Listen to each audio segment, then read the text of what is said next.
lọ́jọ́rùú tí í ṣe ọjọ́ Wednesday ọ̀sẹ̀ tí a wà nínú ẹ̀ yìí, ó ní ìpàdé ló wáyé láàrin ọlọ́lá jùlọ olórí oko ìpínlẹ̀ Ọ̀yọ́ ìyẹn gómìnà Ṣèyí Mákindé àti gómìnà tẹ́lẹ̀ ní ìpínlẹ̀ Kánò tí ó tún fi ìgbà kan rí jẹ́ olùdíje fún ipò ààrẹ lábẹ́ ẹgbẹ́ òṣèlú New Nigeria People's Party NNPP ìyẹn lásìkò ètò ìdìbò ààrẹ ọdún 2023 ìyẹn sẹ́nẹ́tọ̀ Rọ́bì Musa Kwankwaso ní ọjọ́rùú tí í ṣe Wednesday ọ̀sẹ̀ tí a wà nínú ẹ̀ yìí ní Kwankwaso àti Mákindé ni wọ́n ṣe ìpàdé ní ìlú Ìbàdàn tó jẹ́ olú ìlú ìpínlẹ̀ Ọ̀yọ́ tó sì jẹ́ pé Kwankwaso ó ti padà sọ̀rọ̀ síta lórí nǹkan tí òun àti Mákindé tí wọ́n jọ ṣe ìpàdé lé lórí. Ẹ rántí wípé ọjọ́ Wednesday ni àwọn èèyàn dédé rí àwòrán Kwankwaso àti fídíò bó ṣe ń ṣàbẹ̀wò sí Mákindé ní ilé ìjọba ní ìlú Ìbàdàn tó sì jẹ́ pé ọ̀pọ̀ èèyàn ni wọ́n ń wòye pé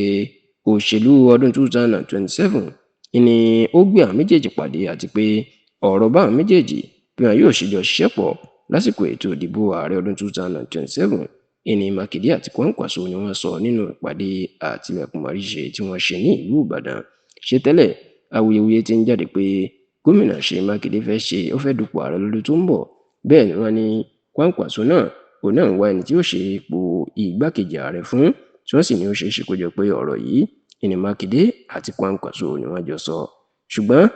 nígbà tí ó ń sọ̀rọ̀ lẹ́yìn ìpàdé náà, Kwankwaso jẹ́ kó di mọ̀ pé ọ̀rọ̀ òṣèlú kọ́ lòun wá bá Mákindé sọ àti pé ìpàdé àwọn kò dá lórí ọ̀rọ̀ òṣèlú tàbí ìdìbò ọdún 2027 rárá.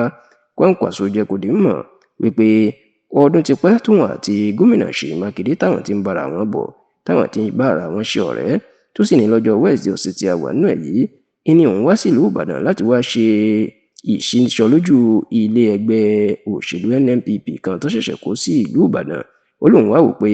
a kì í kọjá lójúde ọba ká má kí ọba, níwọ̀n ìgbà tóun ti wá ṣí ọ́fíìsì NNPP tuntun ní ìlú Ìbàdàn tí gómìnà Ṣèyí Mákindé ọ̀rẹ́ òun tó sì wà ní ìlú Ìbàdàn, àfi kóun yà kí